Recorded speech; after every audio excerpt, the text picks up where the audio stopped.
بسم الله الرحمن الرحيم. الحمد لله رب العالمين، حمدا كثيرا طيبا مباركا فيه مباركا عليه كما يحب ربنا ويرضى جل جلاله وعم نواله، والصلاة والسلام على السيد الحبيب المصطفى وعلى آله وصحبه نجوم الهدى قادة التقى، أما بعد. اللهم انفعنا بما علمتنا وعلمنا ما ينفعنا. أعوذ بالله من الشيطان الرجيم. بسم الله الرحمن الرحيم. لا أقسم بهذا البلد وأنت حل بهذا البلد ووالد وما ولد لقد خلقنا الإنسان في كبد أيحسب أن لن يقدر عليه أحد يقول أهلكت مالا لبدا أيحسب أن لم يره أحد.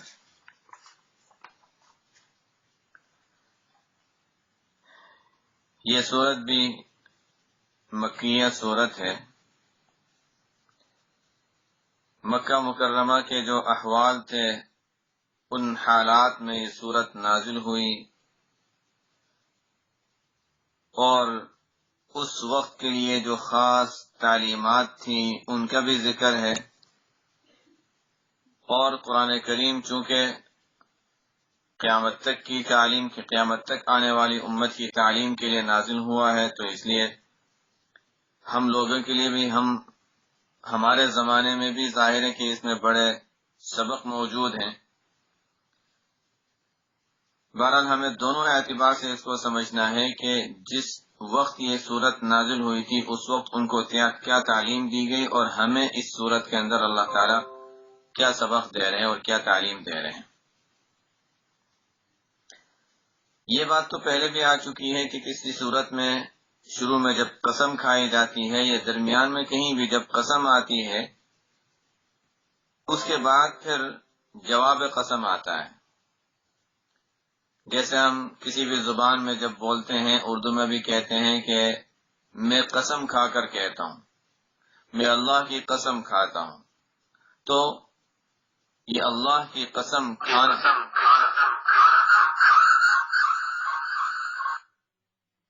تو یہ جب ہم کہتے ہیں کہ اللہ کی قسم کھاتا ہوں، تو اللہ کی قسم کھا کر کیا کہہ رہا ہوں؟ والعصر، اللہ تعالیٰ نے قسم کھائی. آگے فرمائے ان الانسان لفی خسر والفجر وليال عشر والشفع والوتر واللیل اذا یسر هل فی ذلک قسم لذی حجر. بہرحال ہر صورت کے اپنے ایک انداز ہے. یہاں پر اللہ تعالیٰ قسم کھا رہے ہیں. نمبر 1، لا اقسم بهذا البلد، میں قسم کھاتا ہوں اس شہر کی. ایک تو اس شہر کی، شہر مکہ کی قسم کھائی گئی ہے. وَأَنْتَ حِلٌّ بِهَذَا الْبَلَدِ، یہ قسم نہیں ہے. دوسری قسم ہے وَوَالِدٍ، اور میں قسم کھاتا ہوں والد کی، وما ولد، اور اولاد کی. اب یہاں 3 چیزوں کی گویا قسم کھائی گئی، اور 3 چیزوں کی قسم کھا کر اللہ تعالیٰ آگے فرماتے ہیں لَقَدْ خَلَقْنَا الْإِنسَانَ فِي كَبَدٍ، ہم نے انسان کو بڑی مشقت میں پیدا کیا ہے. یہ ہے جواب قسم. اب ہمیں دیکھنا ہے کہ یہ قسمیں کیا ہیں، اللہ تعالیٰ نے جن باتوں کی قسم کھائی ہے وہ کیا ہے، اور جواب قسم کیا ہے، دونوں میں آپس میں تعلق کیا ہے.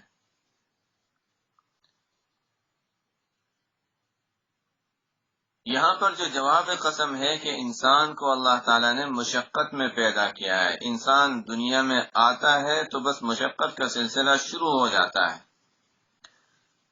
اور وہ نیک اعمال کرے، جنت والا راستہ اختیار کرے، یا غلط اعمال کرے اور دوزخ والا راستہ اختیار کرے، بہرحال دنیا میں مشقت سے تو گزرنا ہی گزرنا ہے. اس لیے کہ انسان پیدا ہی ہوا ہے مشقت میں. یا ایھا الانسان انک کادح الی ربک کدحا فملاقیہ، پیچھے آ چکا ہے کہ انسان تجھے دنیا میں مشقت ہی سے گزرنا پڑے گا. اللہ کے پاس پہنچنے تک، موت آنے تک مشقت ہی کا دور تیرے اوپر آتا رہے گا. بہرحال تو یہ تو ہے جواب قسم، لیکن اب ہم قسموں کو پہلے سمجھتے ہیں۔ گزشتہ صورت میں، گزشتہ جو آخری ہمارا جو تفسیر کا جو سبق ہوا تھا، اس میں نے یا ایتھا النفس المطمئنہ کی تشریح میں بہت زیادہ تفصیل نہیں کی تھی۔ اس کی تفسیر میں وجہ یہ ہے کہ لا اقسم بیوم القیامہ میں نفس اللوامہ میں اس کا ذکر آ چکا تھا، یعنی نفس کی 3 قسمیں قرآن کریم میں نفس کی 3 قسمیں بیان کی گئی ہیں۔ نفس امارہ، یعنی وہ نفس جو انسان کو گناہ اور برائیاں اسی طرف ابھارتا رہتا ہے، اور انسان جب تھوڑا سا نیک اعمال کی طرف لگ جاتا ہے اور نیکیوں کی اس کے اندر ایک نیکیاں کرنے کا اس میں ایک جذبہ پیدا ہو جاتا ہے، اللہ کے ساتھ کسی درجے میں تعلق، دین سے تعلق، آخرت کا دھیان کسی درجے میں آنے لگتا ہے، تو پھر جب اس کا نفس لوامہ ہوتا ہے، انسان کوئی گناہ کرتا ہے، نفس کہتا ہے دیکھو تمہیں نہیں کرنا چاہیے تھا، پھر ایک درجہ آتا ہے اخیر میں اللہ تعالیٰ جب وہ درجہ عطا فرماتے ہیں تو وہ نفس مطمئنہ بن جاتا ہے کہ اب ان کو عبادات میں دل لگتا ہے، اطمینان اسی میں ملتا ہے ان کو۔ الا بذکر اللہ تطمئن القلوب، نیکیاں کرتے ہیں تو ان کے دلوں میں اطمینان پیدا ہوتا ہے، گناہوں سے بچنا ان کی ایک عادت بن جاتی ہے، نیکیاں کرنا اور سنتوں کا اہتمام ایک عادت بن جاتی ہے نفس مطمئنہ۔ اس کی کچھ تفصیلات پہلے آ چکی تھی، اس لیے میں نے گزشتہ ہفتے اس کو چھوڑ دیا تھا۔ یہاں پر اللہ تعالیٰ قسم کھا رہے ہیں، لا اقسم بہذا البلد، اس شہر مکہ کی میں قسم کھاتا ہوں۔ اللہ تعالیٰ جب کسی چیز کی قسم کھاتے ہیں تو قسم میں ایک تو بہت سے مفسرین تو فرماتے ہیں کہ جس چیز کی قسم کھائی گئی ہے اس کی عظمت بیان کی جاتی ہے، وہ بھی صحیح ہے۔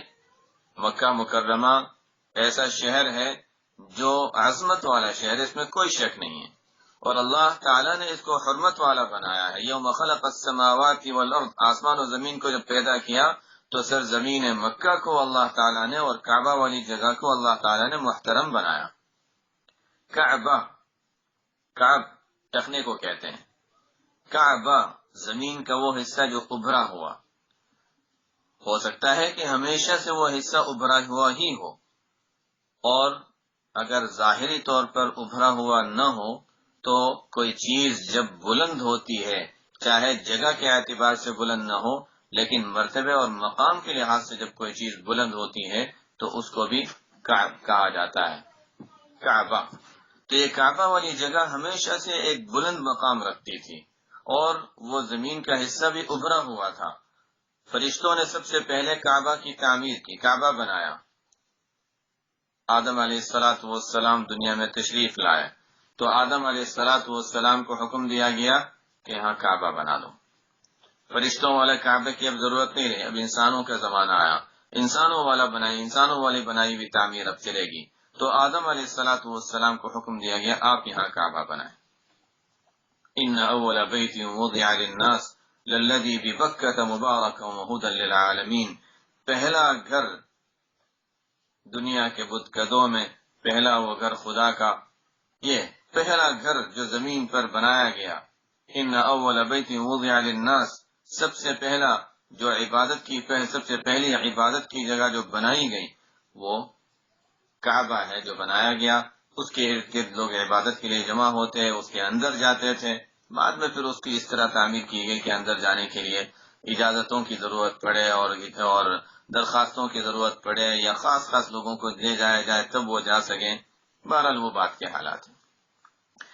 تو یہ کعبہ اللہ تعالیٰ نے اس کو ایسے ہی بنایا کہ شروع سے اللہ تعالیٰ نے وہ جگہ ایک محترم بنائی تھی، قابل احترام بنائی تھی۔ آدم علیہ السلام نے تعمیر کی، اس کے بعد پھر اولاد آدم میں نوح علیہ السلام سے پہلے پھر دوبارہ اس کی تعمیر کی گئی۔ اس کے بعد پھر ابراہیم علیہ السلام نے تعمیر پھر کی، اس لیے کہ اس زمانے میں پھر ٹوٹ گیا تھا، ختم ہو گیا تھا یا اٹھا لیا گیا تھا طوفان نوح کے زمانے میں۔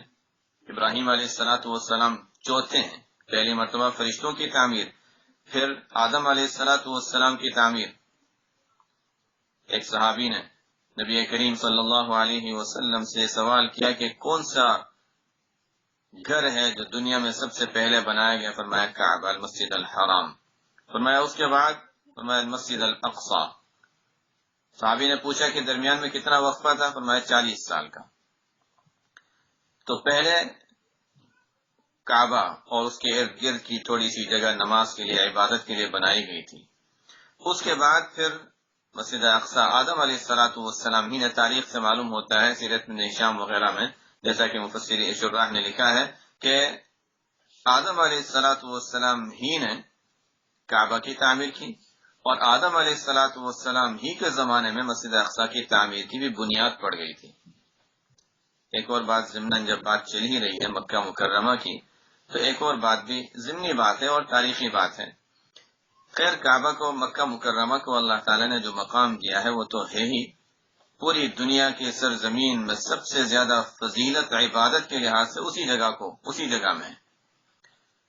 اور جگہوں پر عبادت کے اپنے اپنے منافع ہیں، اپنے اپنے درجات ہیں، لیکن مکہ میں عبادت کی جو فضیلت ہے، یعنی حرم میں عبادت کی جو فضیلت ہے، وہ دوسری جگہوں کے مقابلے میں 1,00,000 کا درجہ رکھتی ہے، اور صحیح حدیثوں میں اس کا ذکر ملتا ہے. بہرحال، جو میں بتانا چاہ رہا تھا کہ کعبہ اور یہ حرم مکہ اور ان کی عظمت اور احترام، اس میں تو کوئی شبہ نہیں، اور سب سے زیادہ محترم جگہ ہے. ہاں، مدینہ منورہ کا اپنا مقام ہے، ہم مدینہ منورہ کی بھی عظمت کا اور اس کے درجے کا بھی انکار نہیں کر سکتے، وہ اپنی جگہ ہے، بہرحال وہ تو مقام ہے ہی. تو خیر، ایک اور بات جو بتانا چاہ رہا تھا وہ یہ ہے کہ کسی وجہ سے تاریخ میں یہ بات بہت مشہور ہے کہ آدم علیہ السلام جب پہلی مرتبہ دنیا میں اتارے گئے تھے تو وہ سری لنکا کے علاقے میں اتارے گئے تھے.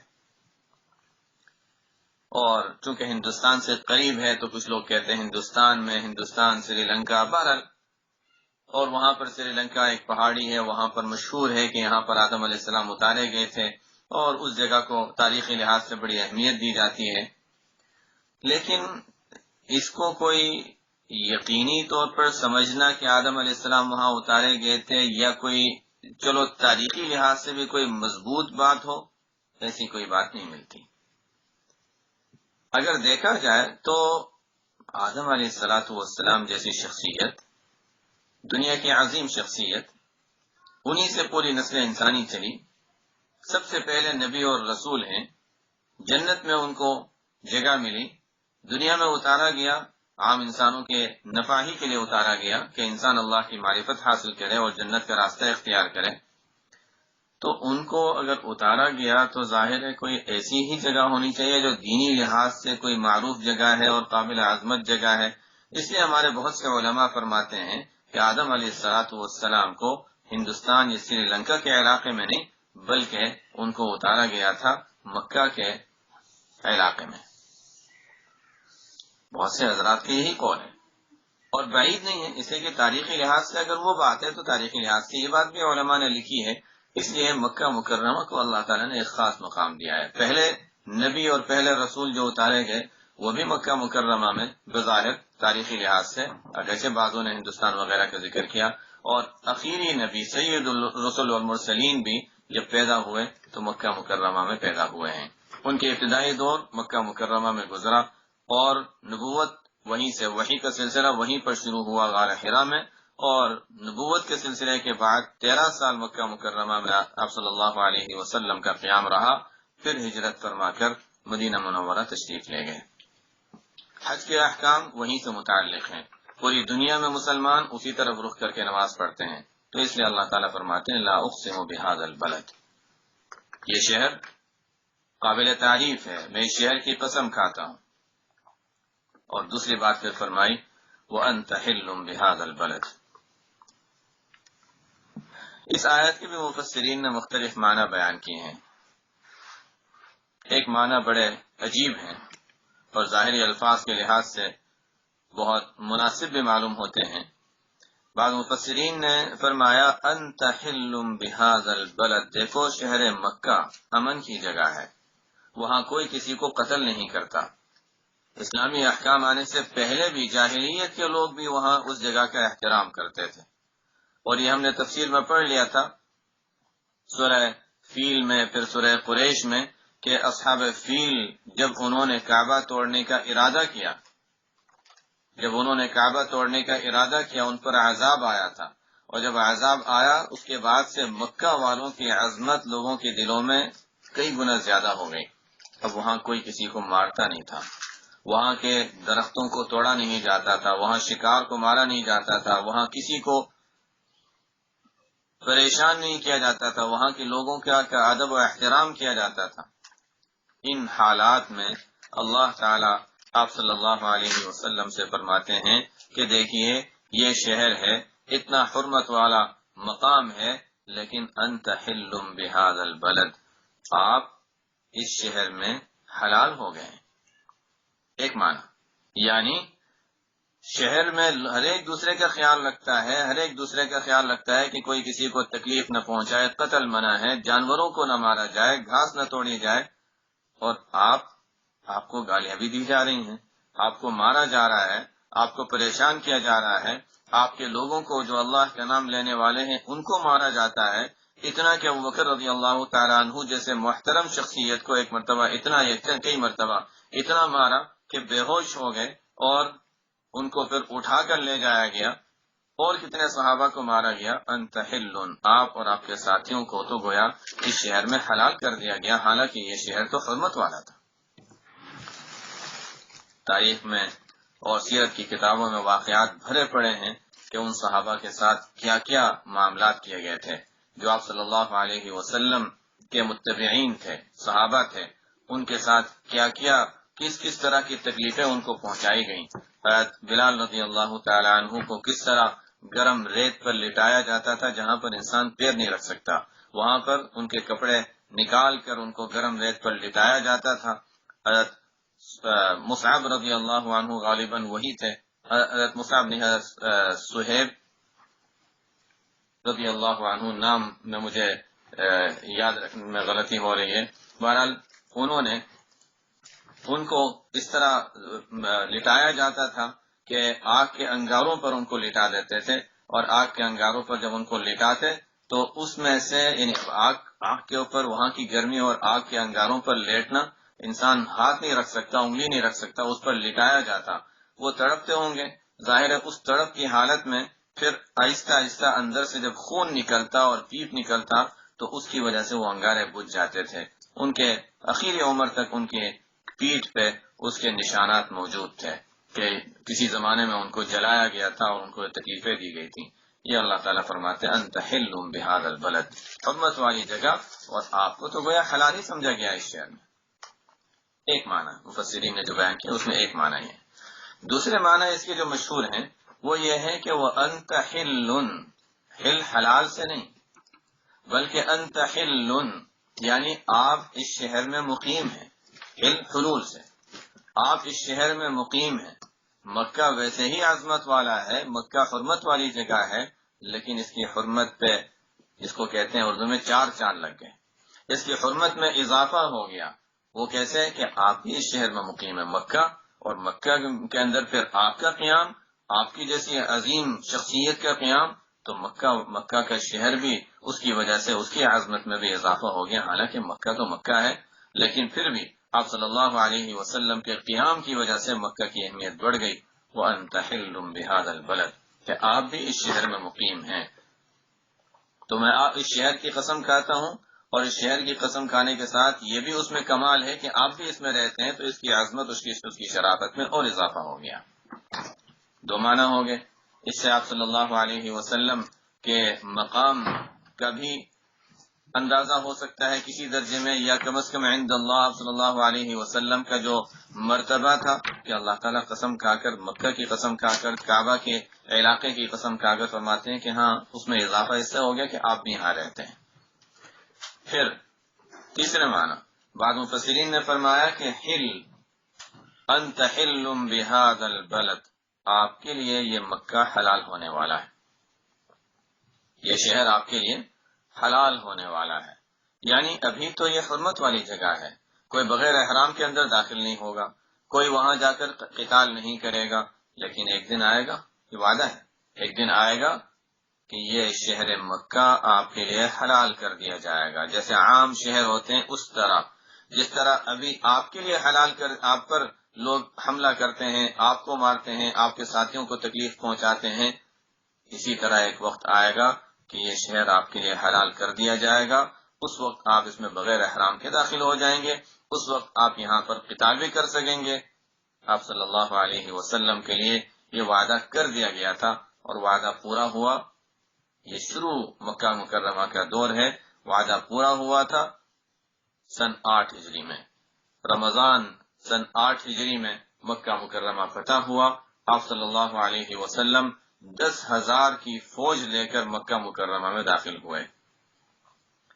یہ بھی ایک غور کرنے کی بات ہے، مکہ مکرمہ کا دور انتہائی مشقت والا دور، جیسے میں نے بتایا کہ گویا کہ آپ صلی اللہ علیہ وسلم کو حلال ہی کر دیا گیا کہ جتنا مارنا ہے مارو، جو تکلیف دینی ہے دے دو۔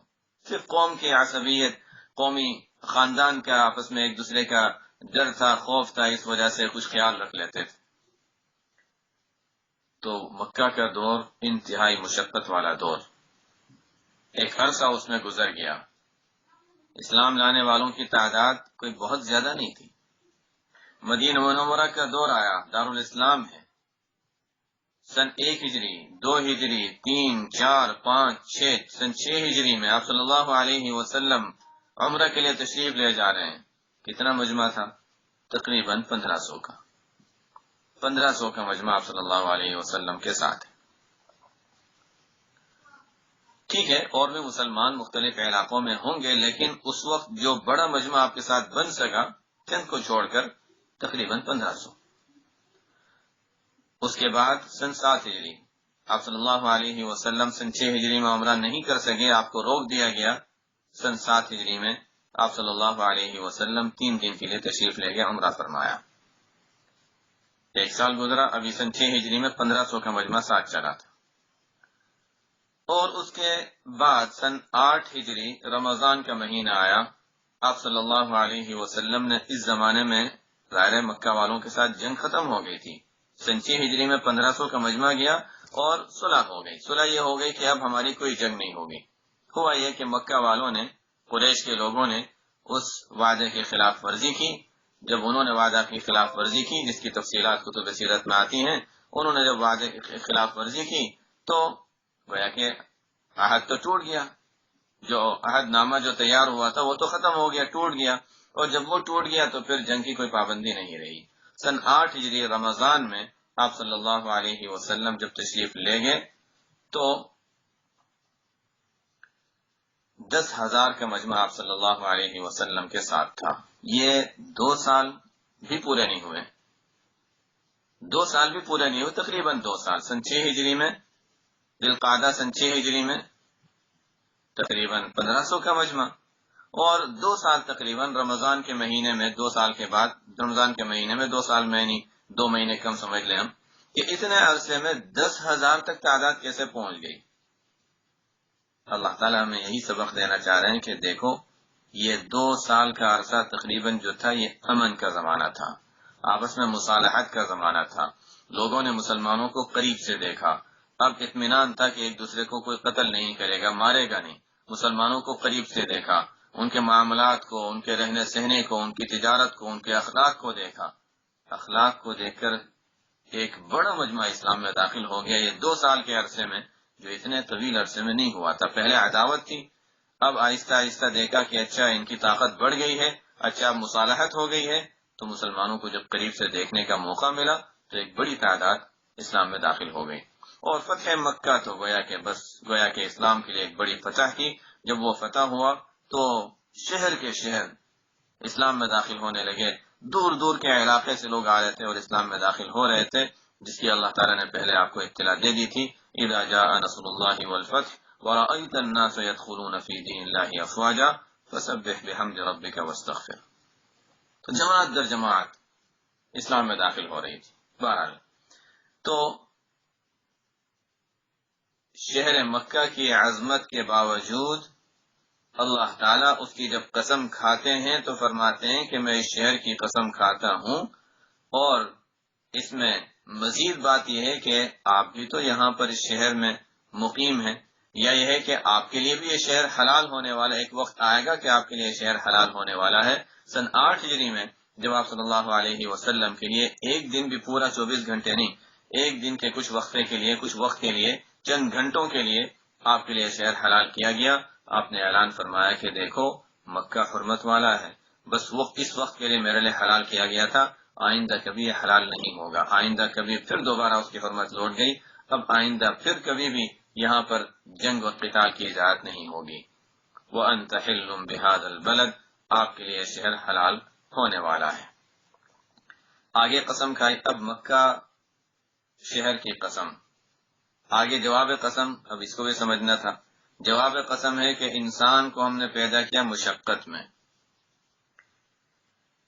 مکہ مدینہ منورہ کے مقابلے میں اگر مکہ میں دیکھیں، اب تو اللہ تعالیٰ نے بہت سہولت کے اسباب رکھ دیے، ورنہ ایک وقت تھا کہ مکہ مکرمہ رہنے کے لحاظ سے بہت مشکل جگہ تھی.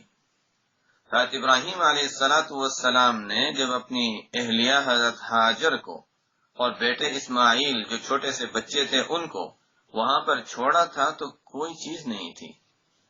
وہ بھی ایک عجیب واقعہ ہے. ابراہیم علیہ السلام نے کس طرح اللہ کا حکم پورا فرمایا. حکم ہوا ان کو یہاں چھوڑ دو، ٹھیک ہے چھوڑ دیا. حکم ہوا اب چلے جاؤ. کیسے؟ اس جگہ میں کیسے چھوڑ کر جاؤں؟ اللہ کا حکم آیا. یہ حضرات تو وہ تھے جو اللہ کے حکم کے سامنے ہر چیز چھوڑنے کے لیے تیار تھے. ابراہیم علیہ السلام چلنے لگے. کیسے بتائیں اہلیہ کو، کیسے بتائیں کہ میں چھوڑ کے جا رہا ہوں، اس جگہ کیسے چھوڑ کے جا رہے ہیں. اب چلنے لگے.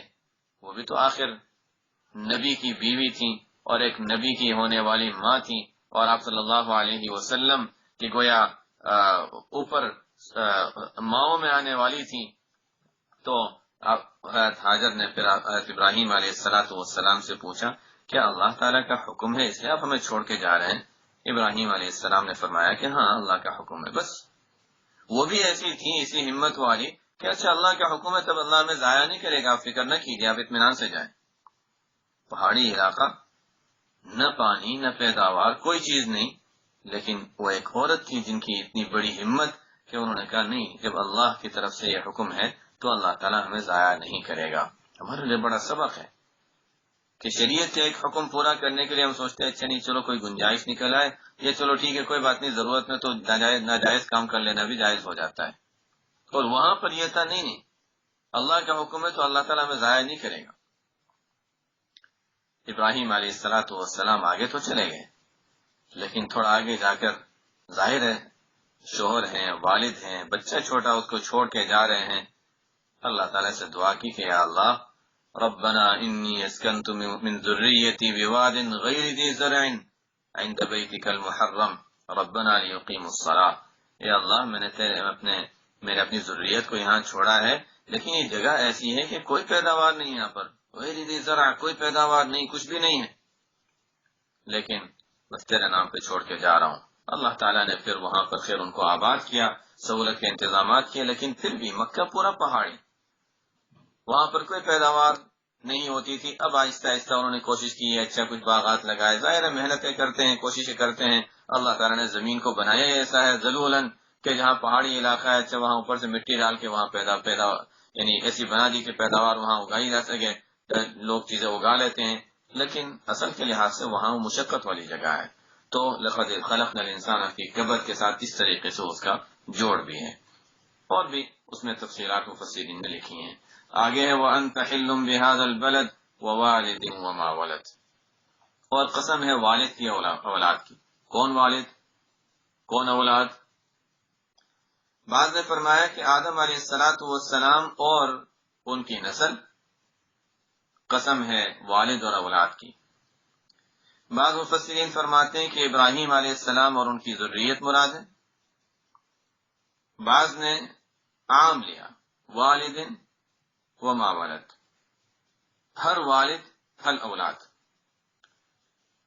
ہر، اور اس کا تعلق آگے والے حصے سے بہت گہرا ہے کہ انسان کو ہم نے پیدا کیا ہے مشقت کے ساتھ، مشقت میں، یعنی انسان جب دنیا میں آتا ہے تو دنیا میں انسان آتے ہی مشقت کے سلسلے میں لگ جاتا ہے.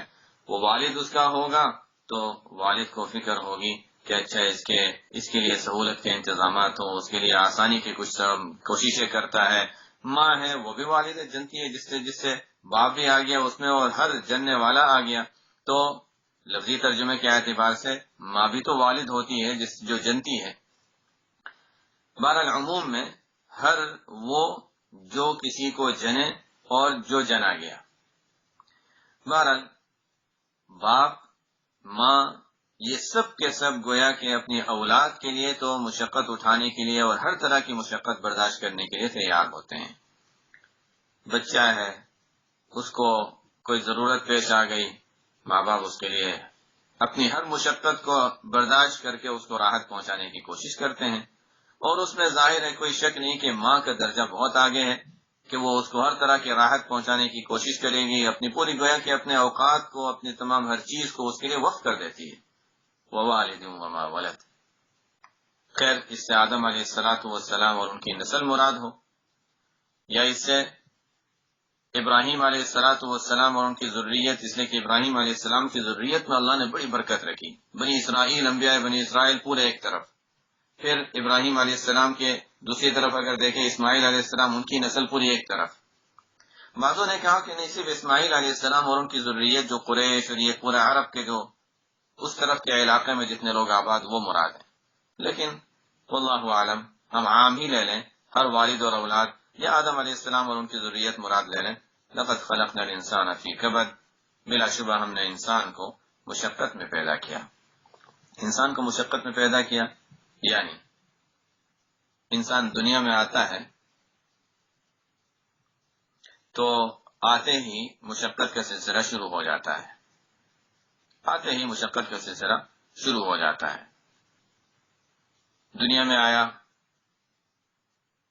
بیماری ہوئی، بول نہیں سکتا، بھوک لگی ہے کچھ بتا نہیں سکتا، کوئی تکلیف ہو رہی ہے کچھ کہہ نہیں سکتا، اس کے بڑے ماں باپ پریشان، کیا کریں، کیا ہو رہا ہے اس کو، شاید پیٹ میں درد ہوگا، شاید بھوک لگی ہوگی، شاید نیند آ رہی ہوگی، وہ شاید پر کئی اندازے کرنے کے بعد کبھی پتہ چل جاتا ہے کہ ہاں اچھا یہ چیز ہوگی، کبھی وہ بھی پتہ نہیں چلتا۔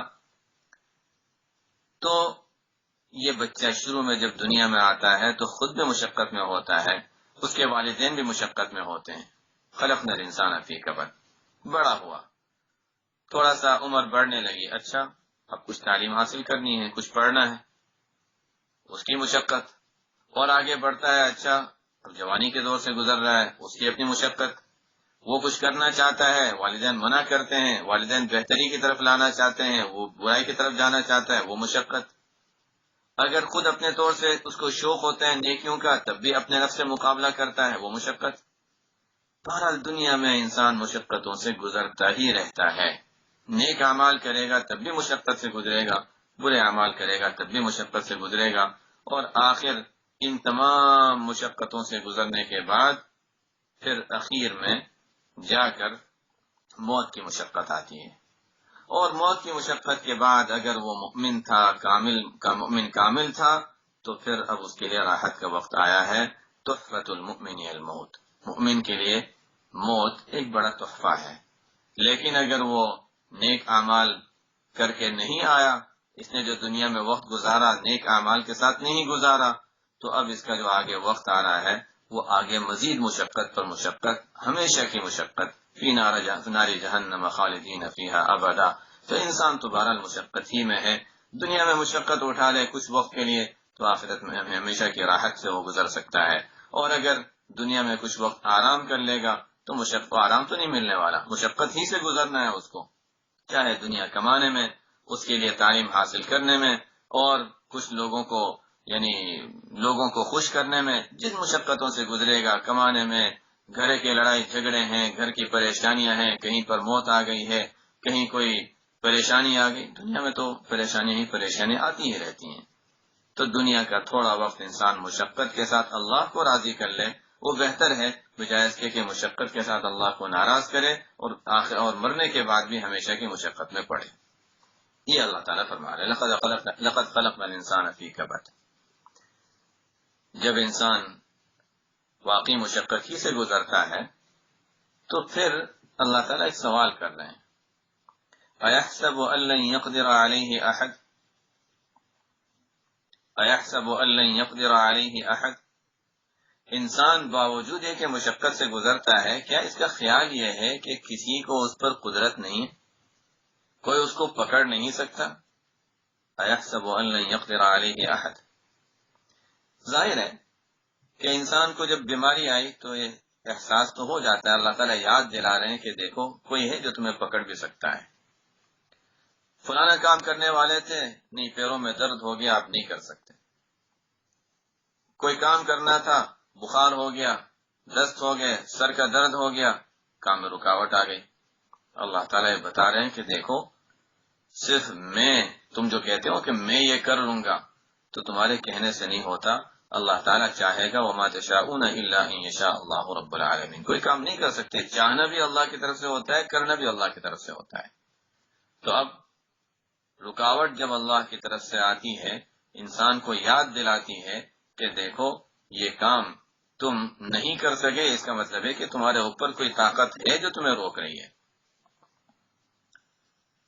ایک حدیث ہے، اب یا تو آپ صلی اللہ علیہ وسلم کا ارشاد ہے یا پھر بعد کے حسن بصری رحمۃ اللہ علیہ سے منقول ہے، واللہ عالم۔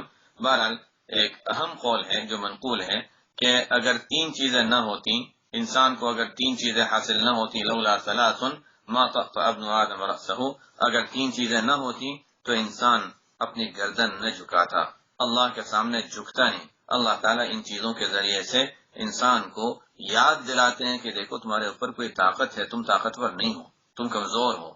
بیماری آ گئی، مرض، فقر آ گیا، کبھی تنگی آ جاتی ہے، کسی چیز کی ضرورت پیش آ جاتی ہے، بڑے بڑے مالداروں کو بھی کبھی کوئی تنگی پیش آ جاتی ہے، اور موت۔ انسان دیکھتا رہتا ہے، موت کو دیکھتا رہتا ہے، تو یہ خیال اپنے آپ کے میں انسان یاد تازہ کر سکتا ہے کہ خود کی بیماری یا خود کی موت، خود کی بیماری ہو، خود کا فقر ہو، یا کسی اور کا کی بیماری، فقر یا موت، انسان دیکھ کر آخرت کو یاد کرے، اللہ کو یاد کرے کہ یا اللہ تیری قدرت تو بہرحال مجھ سے بڑھ کر ہے، میں جتنا بھی تو نے مجھے دیا ہے ایسا نہیں ہے کہ تو مجھے پکڑ نہیں سکتا، یا تیری طاقت میرے مقابلے میں، یا میری طاقت تیرے مقابلے میں کچھ کام آ سکتی ہے۔ یہ انسان کو یاد دلانے کے لیے۔ اور یہ کیوں ہے؟ اس لیے کہ ٹھیک ہے ہم جب قرآن پڑھ رہے ہیں اس وقت ہماری سوچ قرآن کے موافق آ رہی ہے، لیکن بعض لوگ وہ ہوتے ہیں جو زبان سے کہہ دیتے ہیں، اور بعض لوگ زبان سے نہیں تو عمل سے یہ کہہ دیتے ہیں، نہیں نہیں ہمیں جو کرنا ہم کریں گے، دیکھا جائے گا۔ یہ دیکھا جائے گا والی جو بات ہے، یہ تقریباً یہی بات ہے۔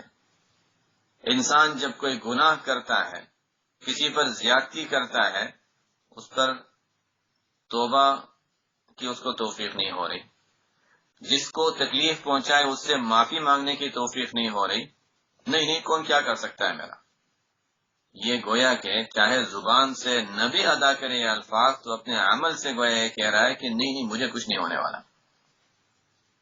یہ بڑی خطرناک جگہ پر ہے، ایسا شخص بڑی خطرناک جگہ میں ہوتا ہے کہ گویا کہ وہ اس کافر شخص کی مشابہت اختیار کر رہا ہے جو کہتا ہے مجھے کوئی پکڑ نہیں سکتا، مجھ پر کسی کی قدرت نہیں۔ یہ اپنے زبان سے نہیں تو عمل سے گویا یہی کہہ رہا ہے۔ جو ظالم ظلم کرتا ہے اور مظلوم کی بددعا کی اس کو کوئی فکر نہیں ہے، وہ گویا یہی کہہ رہا ہے کہ لن يقدر علی احد۔ اللہ تعالیٰ سوال کر رہے ہیں کہ دیکھو اگر تمہارے اوپر کسی بڑے کی طاقت نہ ہوتی تو تم بیمار کیسے ہوگے؟ تم کیسے بیمار ہو جاتے ہو؟ کیسے تمہارے گھر میں بھی رنج اور غم کے حالات آتے ہیں؟ کیسے تمہارے پاس بھی بسا اوقات تنگی آ جاتی ہے؟ کیسے موت وغیرہ کے احوال گھروں میں پیش آتے رہتے ہیں؟ تم رکاوٹ ڈال سکتے ہو؟ جب نہیں ڈال سکتے تو تمہارے اوپر بھی یہ چیزیں آ سکتی ہیں، لیکن عبرت وہی حاصل کرتا ہے جس کی قسمت میں ہوتا ہے۔ اَيَحْسَبُ أَن لَّن يَقْدِرَ عَلَيْهِ أَحَدٌ، کیا اس کا خیال یہ ہے کہ اس پر ہرگز کوئی قادر نہیں ہو سکتا، کسی کا اس پر بس نہیں چلے گا؟ آگے ایک اور بات، يَقُولُ أَهْلَكْتُ مَالًا لُبَدًا، يَقُولُ أَهْلَكْتُ مَالًا لُبَدًا، بڑی عجیب بات اللہ نے فرمائی۔ انسان جب کسی چیز کو کمال سمجھتا ہے تو اس کے لیے وہ اپنا کمال بھی ظاہر کرنا چاہتا ہے کہ میں نے یہ کیا۔ ایک زمانہ تھا کہ اہل مکہ حج کے موقع پر بڑی بڑی رقمیں خرچ کیا کرتے تھے. او اچھا چلو ٹھیک ہے 100 اونٹ میری طرف سے ذبح کر دو. ٹھیک ہے ہو گئے. کوئی اور موقع آیا، اچھا ٹھیک ہے چلو ہماری طرف سے اتنا. تو جس چیز کی اہمیت لوگوں کے دلوں میں ہوتی تھی، ان کی اپنی عظمت بڑھانے کے لیے، اپنی شہرت کے لیے، اپنا احترام اور عزت بڑھانے کے لیے اس طرح کے کام وہ کیا کرتے تھے، اور پھر اس کو بتاتے دیکھو میں نے یہ کیا، میں نے یہ کیا، میں نے اتنا کیا. جس زمانے میں انسان جس ماحول میں رہتا ہے وہاں پر اس کے مطابق یہ اپنا درجہ بتانے کی اور اپنی محنت اور کوشش، اور یہ کہا جائے کہ اس نے جو کچھ قربانی دی ہے اس کو جتانے کی کوشش کرتا ہے. ہم اپنے حالات میں خود سوچ سکتے ہیں. آپ صلی اللہ علیہ وسلم کے دور میں کچھ لوگ وہ بھی تھے جو آپ صلی اللہ علیہ وسلم کی مخالفت کو ایک کمال سمجھتے تھے. تو ان میں سے بعض وہ بھی تھے جنہوں نے کہا دیکھو حضور صلی اللہ علیہ وسلم، یہ انہوں نے تو ظاہر ہے نام لے کر کہا کہ محمد، اس کے خلاف میں نے اتنے مال خرچ کیا ہے، اتنے لوگوں کو میں نے پیسے دے کر اتنی میں نے اس کے خلاف میں نے سب تدبیریں جمع کر لی ہیں. اب کوئی، میں اگر چاہوں تو ان کو ختم کر سکتا ہوں، میں چاہوں تو یہ کر سکتا ہوں. چاہے حج کے موقع پر ہو لوگوں کو دکھانے کے لیے، چاہے وہ آپ صلی اللہ علیہ وسلم کے خلاف ایک فوج اور جماعت بنانے کے لیے ہو، یا ہم اپنے حالات کے لحاظ سے دیکھ لیں کہ ہم بہت سی مرتبہ صرف وہی کام کرنا چاہتے ہیں جس میں ہمارا نام ہوتا ہو.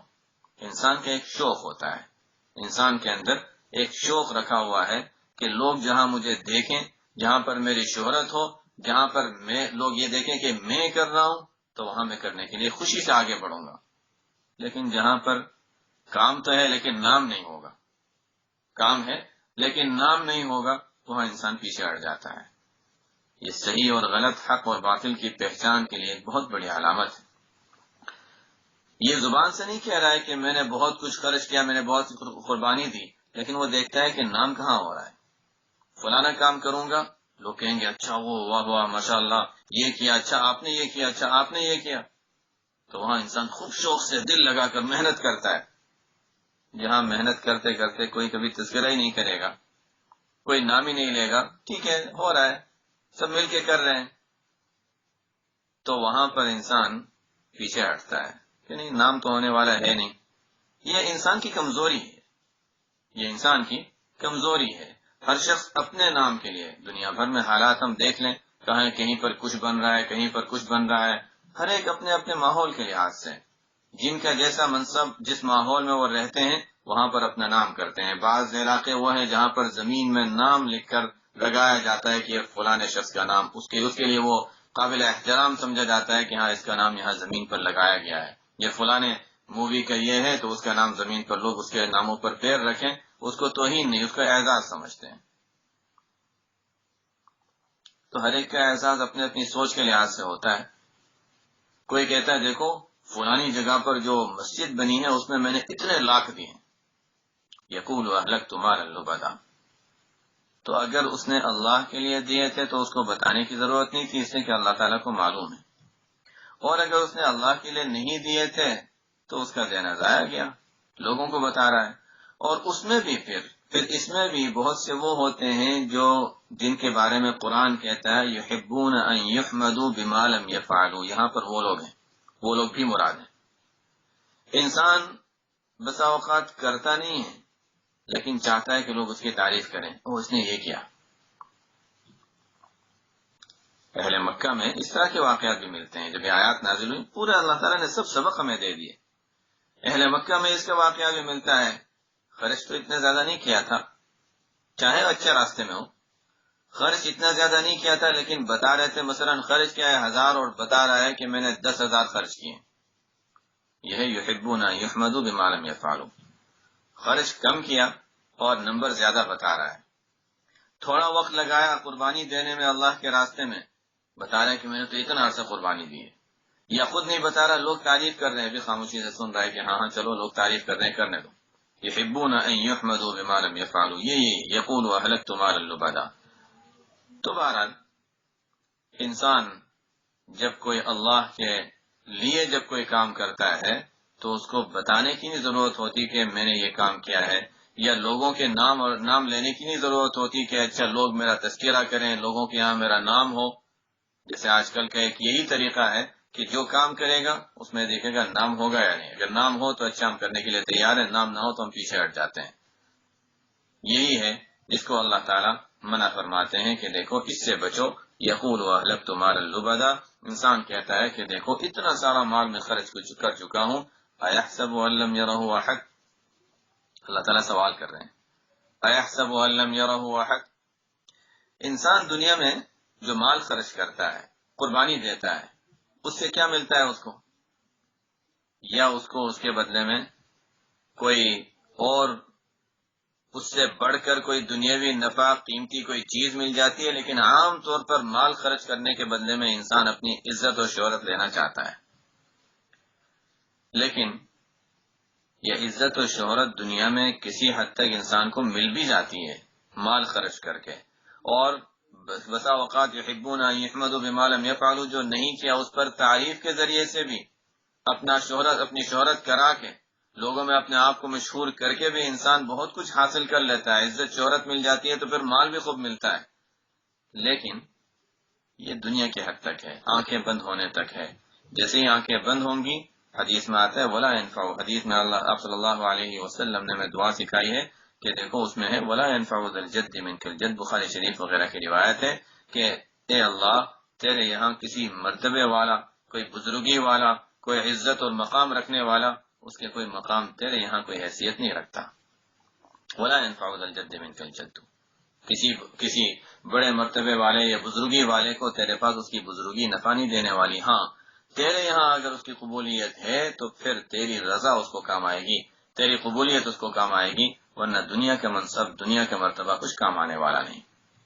تو انسان دنیا میں جو کچھ محنت کر رہا ہے، مال خرچ کر رہا ہے، جان لگا رہا ہے، وقت لگا رہا ہے، تو یہ دیکھے کہ اس کے نتیجے میں کیا مل رہا ہے۔ اگر دنیا مل رہی ہے تو آنکھ بند ہونے تک ہے، قبر میں جانے کے بعد کوئی ساتھ نہیں آنے والا۔ ایحسب ان لم یرہ احد، اللہ تعالیٰ سوال کر رہے ہیں کہ کیا اس کا خیال یہ ہے کہ کسی نے اس کو دیکھا نہیں؟ تم نے لوگوں کے درمیان یہ مشہور کر رکھا ہے کہ میں راتوں میں نمازیں پڑھتا ہوں، تہجد پڑھتا ہوں، کیا اللہ تعالیٰ نے نہیں دیکھا کہ یہ نہیں پڑھتا، سویا رہتا ہے؟ لوگوں میں تم نے معروف کر رکھا ہے کہ یہ بہت مصروف انسان ہے، لوگ اس سے مل نہیں سکتے ہیں اور اس کے ملنے کے لیے اس سے اپائنٹمنٹ لینے پڑتے ہیں، گھر میں اس کے کتنا فضول وقت جاتا ہے، کیا اس کو معلوم نہیں ہے؟ ایحسب ان لم یرہ احد، وہ لوگوں میں مشہور کر رہا ہے کہ میں نے دیکھو فلانی جگہ اتنے دیے، فلانی جگہ اتنے دیے، میں تو لاکھوں کروڑوں خرچ کر چکا ہوں، حالانکہ اتنے نہیں دیے۔ ایحسب ان لم یرہ احد۔ بہرحال اللہ تعالیٰ میں سکھا رہے ہیں کہ دیکھو یہ دنیا میں اپنی تعریف، اپنی شہرت، ان چیزوں کے پیچھے نہ جاؤ۔ دنیا میں لوگ جس کو عزت والی چیز سمجھتے ہیں اس کو عزت والی چیز نہ سمجھو، بلکہ اصل عزت آخرت کی عزت ہے۔ اللہ کو راضی کرنے کی کوشش کرو۔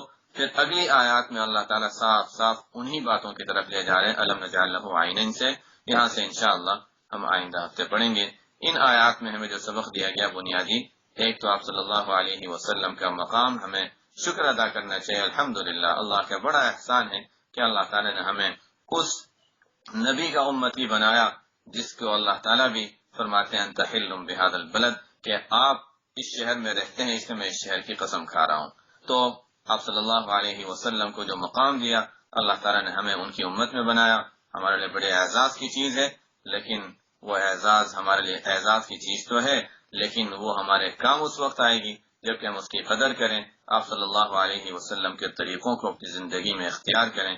اللہ تعالیٰ ہمیں آپ صلی اللہ علیہ وسلم کا امتی ہونے کی قدر جو ہونی چاہیے وہ توفیق عطا، وہ قدر عطا فرمائے، اور آپ صلی اللہ علیہ وسلم کی سنتوں کو سیکھ کر اس پر عمل کرنے کی اللہ تعالیٰ توفیق عطا فرمائے۔ جس طرح اس آیت میں کہا گیا کہ کفار نے آپ صلی اللہ علیہ وسلم کو تکلیفیں پہنچا کر، ایذا پہنچا کر خوشی کا اظہار کیا، ہم آپ صلی اللہ علیہ وسلم کے امتی ہو کر آپ کی سنتوں کو زندہ کر کے عملی طور پر لوگوں تک پہنچا کے آپ صلی اللہ علیہ وسلم کی راحت اور آپ صلی اللہ علیہ وسلم کی آنکھوں کی ٹھنڈک کا ذریعہ بنے۔ اللہ تعالی ہمیں اس پر عمل کی توفیق عطا فرمائے۔ سبحان ربک رب العزت عما یصفون وسلام علی المرسلین والحمد للہ رب العالمین۔ ایک اور بات تھی کہ یعنی یہ جو تفسیر ہوتی ہے اصل تو یہی ہے کہ جو شامل ہو سکے اچھا ہے کہ اس وقت ہی ہو، اس لیے کہ اللہ تعالیٰ کے یعنی ظاہر ہے کہ اس وقت میں جو برکت ہوگی فوری طور پر سننے میں، وہ بات کی ریکارڈنگ میں وہ برکت نہیں رہے گی، تو اس لیے زیادہ سے زیادہ ریکارڈنگ جو ہم نے رکھی ہے وہ اس لیے تاکہ چلو کسی کا چھوٹ جائے، کسی کو کچھ سننا ہو مزید معلومات کے لیے کوئی اس کو سن سکتا ہے، تو اس پر اصل اعتماد نہ رکھا جائے، کوشش کی جائے کہ اسی وقت میں سب جتنے زیادہ شامل ہو جائیں وہ بہتر ہے کہ وہ زیادہ باعث برکت ہوتا ہے۔ خیر اللہ تعالیٰ جن کے لیے رکاوٹیں ہیں تو اللہ تعالیٰ ان کے لیے آسانی کرے، اور اصل تو یہ ہے کہ یہ ہمارے سننے سنانے کو اللہ تعالیٰ قبول کر لے کہ آخرت میں یہ بھی ہمارے لیے ذخیرہ اعمال، نیک اعمال کا ذخیرہ بن جائے۔ سبحان ربک رب العزت عما یصفون وسلام علی المرسلین والحمد للہ رب العالمین۔